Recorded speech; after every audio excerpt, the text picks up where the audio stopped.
Hey everyone, welcome back to the channel. In today's video, I will show you how to delete a shelf on the Goodreads mobile app.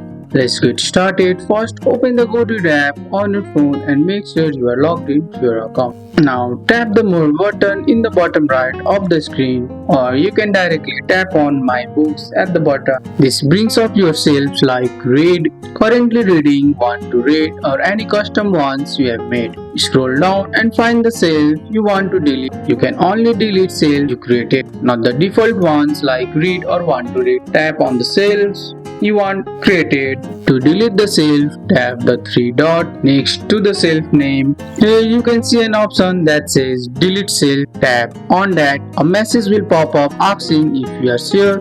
Tap yes or delete to confirm. The shelf and all its books will be removed, and that's it. We have just deleted a custom shelf on Goodreads mobile app. That's all for today's video, guys. I hope you guys like this video.